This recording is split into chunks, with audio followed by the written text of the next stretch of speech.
Hey, everybody. Welcome back to this week's Path to Profit podcast. I'm Dr. Minette Riordan, along with my husband and business partner, Brad Dobson. We are the founders of the Path to Profit Academy, and we love talking to other entrepreneurs, bringing you great tips, strategies, and some serious silliness about what's happening out there and what does it take to actually be successful in the world of business, because it is a journey. It's why our business is on a path. It's not a destination.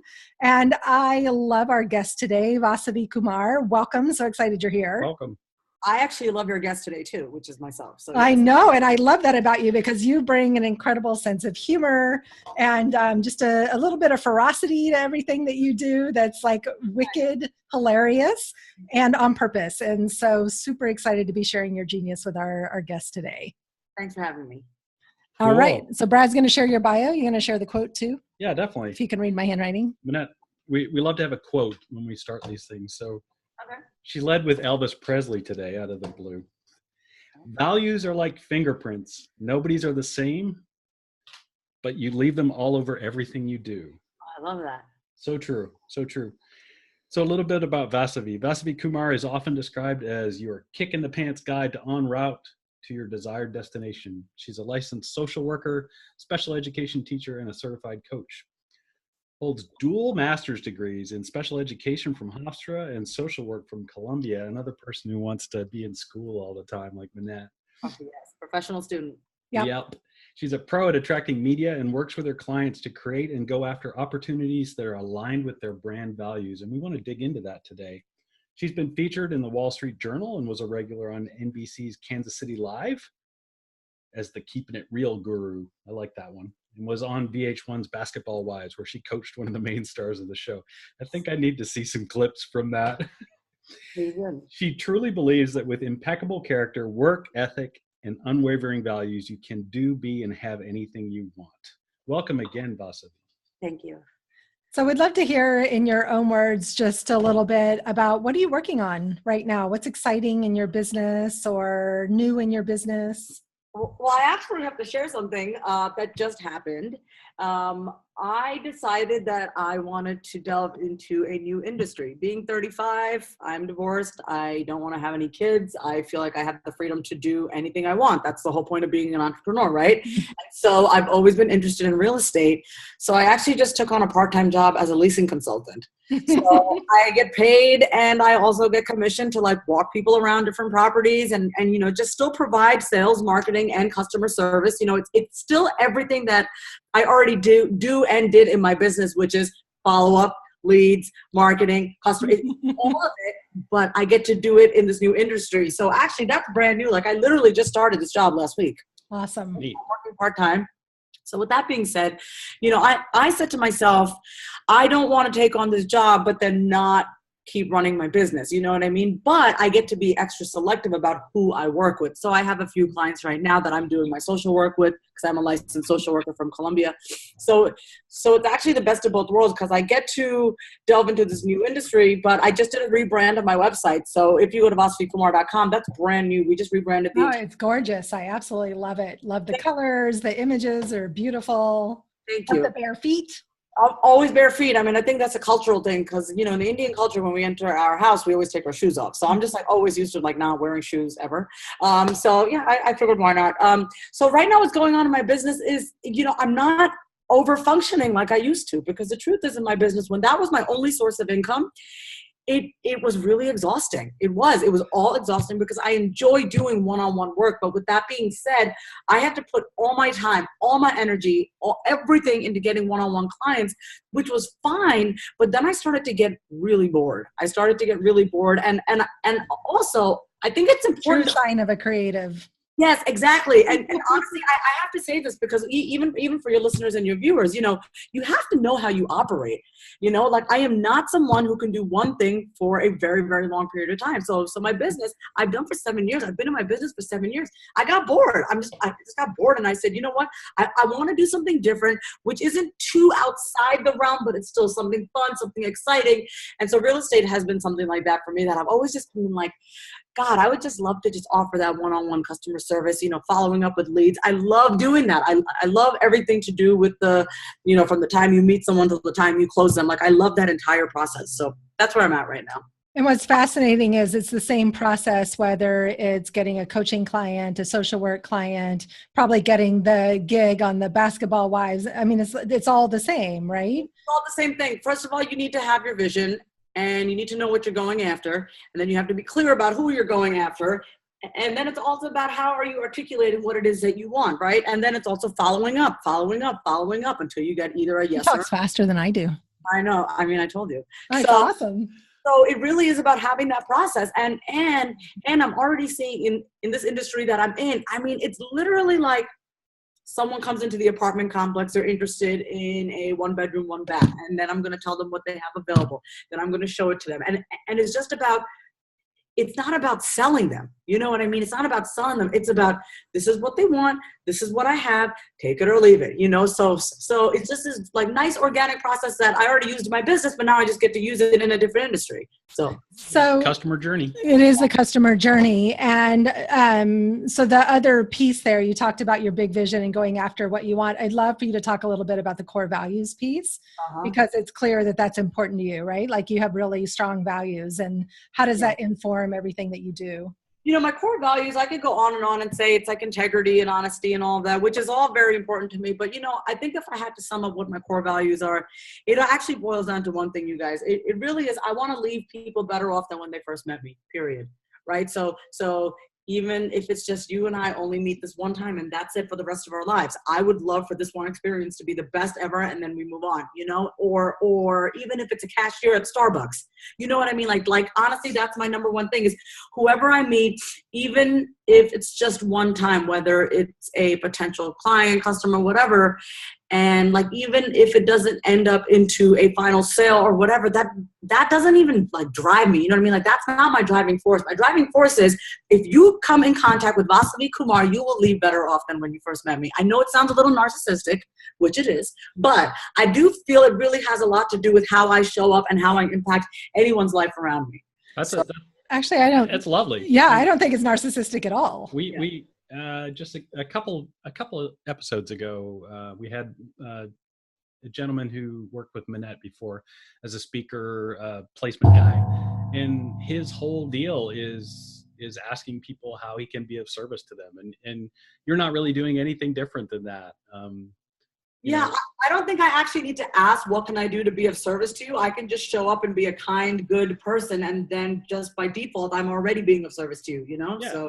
Exactly. It's a fantastic way to go through life. Yeah, I love that. And I'm totally okay with you being narcissistic too. But I am totally 100% narcissistic, but in a good way, I would say. In a good way. Yeah, I mean, I wouldn't say you're narcissistic because you're very other focused, right? And community focused. Too much probably. I would say that's probably been my biggest issue in life, is that sometimes I'm a little bit too other focused. Yeah. And in the process, I do forget about myself, my own boundaries, my own, whatever. So, but honestly, I have to say, I would rather be other focused than be me focused all the time, because I think too many of us walk around not giving a shit about anybody, and we just live in this world where it's just about me, what's in it for me, and I would never want to be that way. So I would rather get a little hurt in the process, but still, be good to other people. Yeah. It sounds kind of not sadistic, masochistic. I know it sounds a little masochistic, but I would rather live that way than live the other way, which is what about me? So.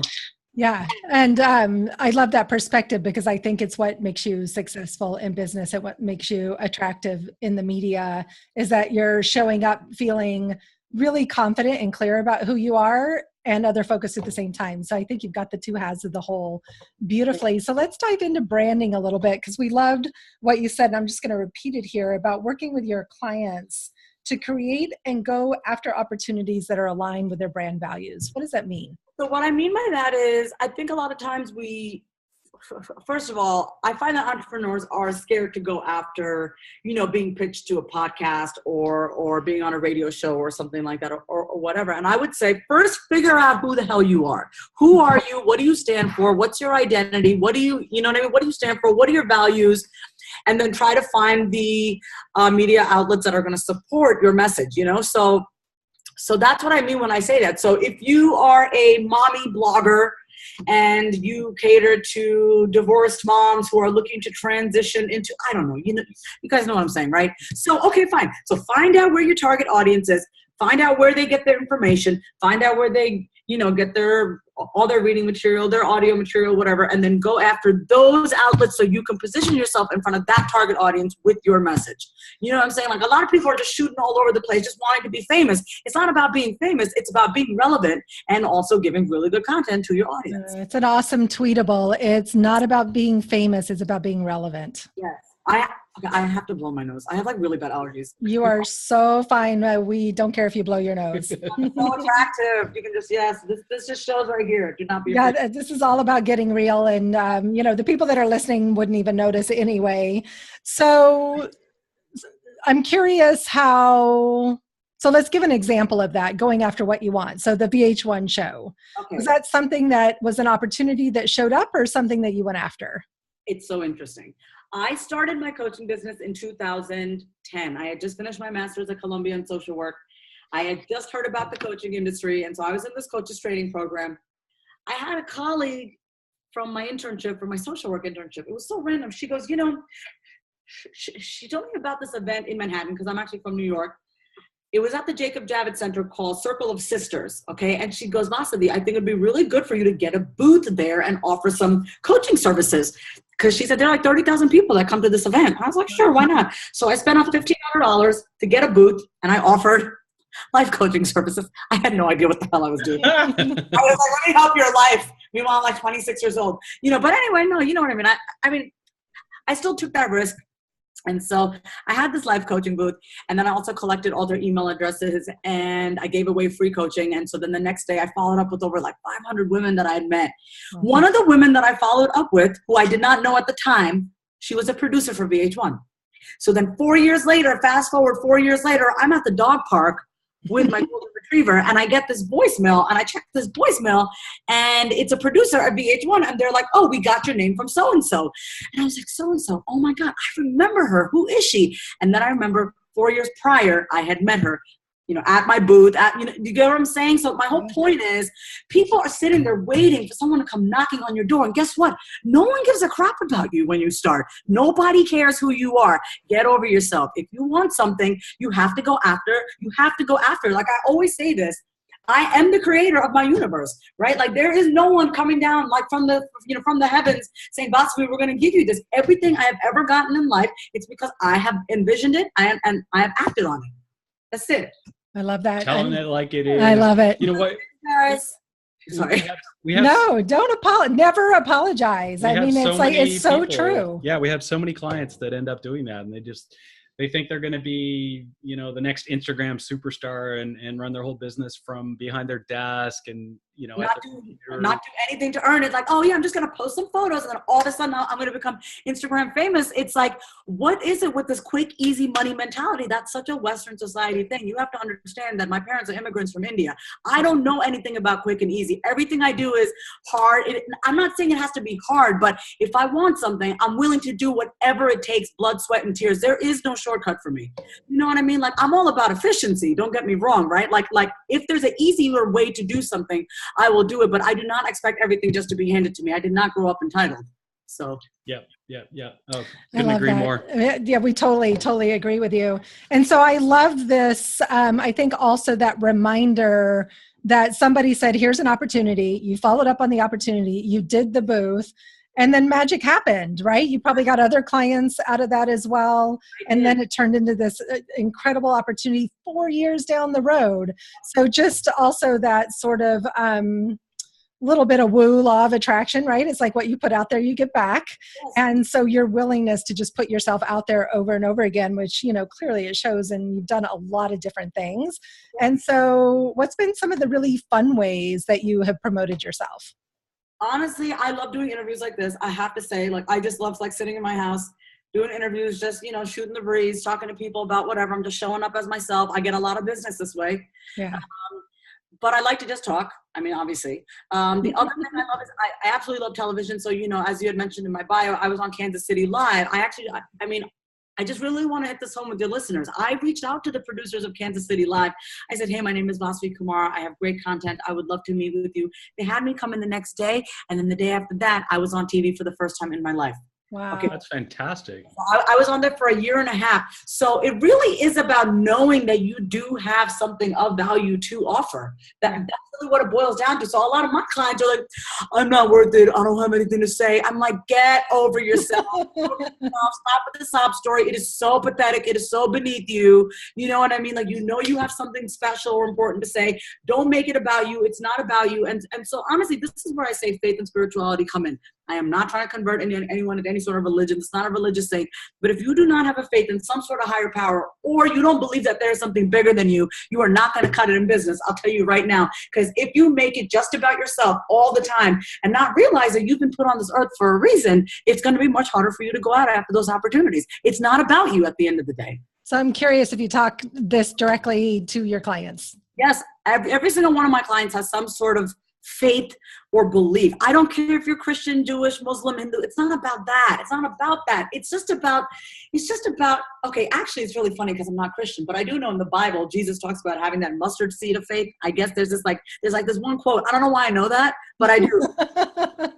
Jesus says, I can't remember, I'm saying Jesus says, I'm not Christian, but he does say, Jesus says, even if you have faith the size of a mustard seed, and I don't know if you've ever seen a mustard seed, it's like really tiny. It's like really, really tiny. And he says, even if you have faith the size of a mustard seed, you can do anything. And I honestly believe that. Like, you have to have some bit of hope, some bit of faith, some bit of, you know what, even though stuff right now might suck, even though I'm not getting what I want, even though it's not exactly the way I look, you have to believe. You have to believe that there's something bigger than you, that you are going to be okay, that you are taken care of. But you have to do what you have to do. You can't just sit back and be like, okay, mosey along waiting for someone to come and save you, because no one's going to come and save you. So I'm curious when you figured out how much you loved kind of the PR side of things. So the presenting live, the being on TV, the podcast stuff. Have you always been a natural at that? Or was there a turning point when you said, oh my God, this is it. I can't wait to do more of this? You know what it is, Minette? I'm the youngest of two, and I was, my dad, my mom, I don't know about my mom, but my dad spoiled me. And God, I was like the apple of his eye. You know what I mean? Like, we'd have people come over to the house and like, I would always perform. I'd be singing. I love being center of attention. Oh, you're one of those people. I mean, honestly, like, I love just making people laugh. I want people to feel good. I think honestly, from a very young age, I just always could sense the energy in a room because I was just very kind of in tune with the energy from a very young age. So I always knew what to say to make people feel good. And I think with that being said, came about this kind of performance type of like, I love it. It's all like honestly, even now we're doing this, I'm on, I love it. I love it. And so with that being said, I just want to make people feel good about themselves. And I want them to feel happy. And I want them to have that hope always, because I know that the only thing that's ever gotten me through life is hope and faith. And so I have been that way as a kid. As I got older, I was able to channel that into something that was beneficial to other people, right? Not just, hey, look at me. It was more like, hey, look at me. I have something that I could say to help you. You get what I'm saying? There's a big difference. Like, look at me, look at my Instagram. Like, who the hell cares about my Instagram? You know what I mean? It's all about listen to what I have to say, because what I have to say could change your life if you chose to listen to it. Yeah. Right. If you chose to listen to it. Sorry. Totally get that.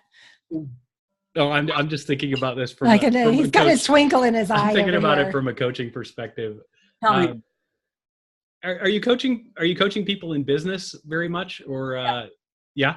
Yes, but I think the social worker side in me, I like working with people on their mindset, but even when you work in business, it's mindset.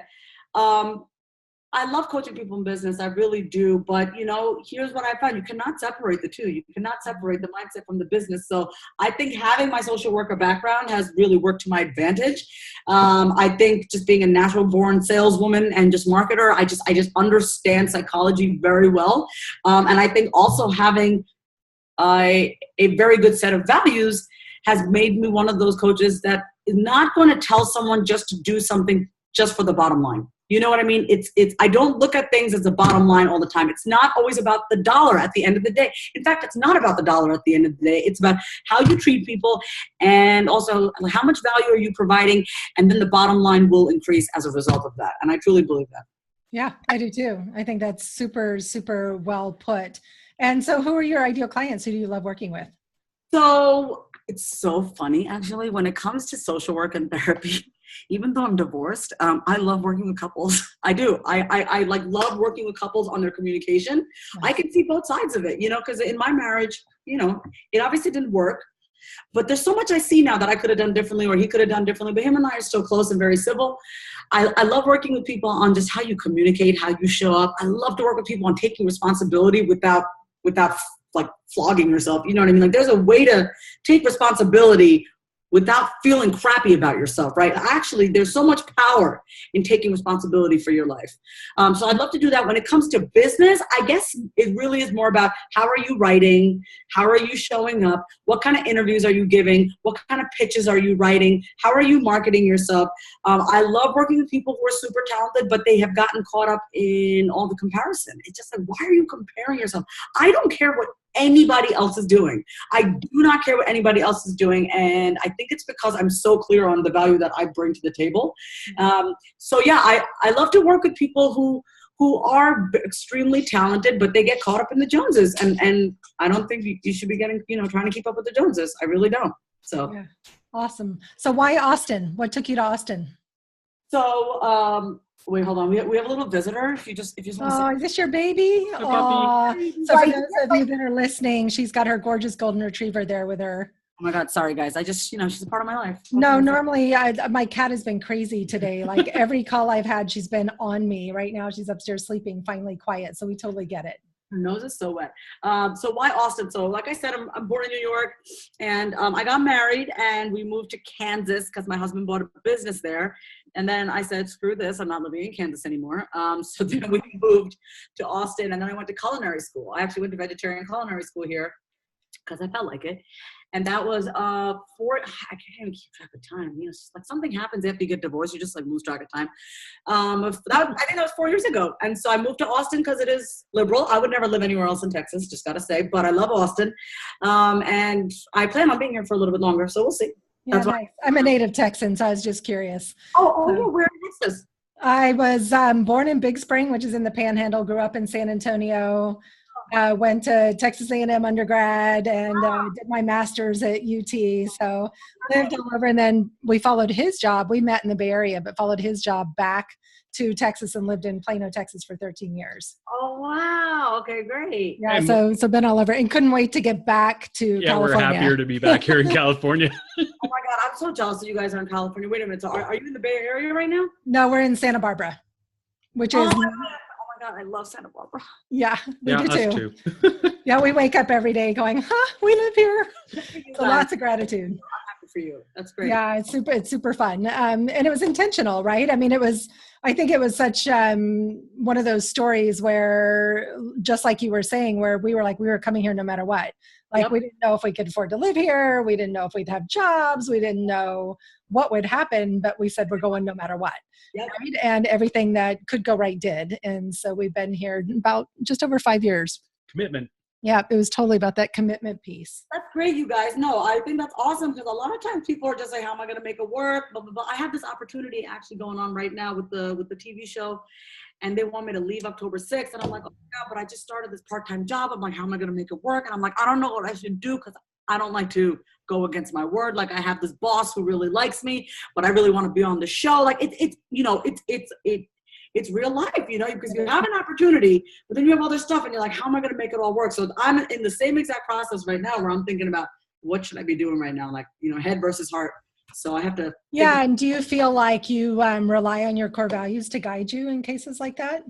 I will tell you this.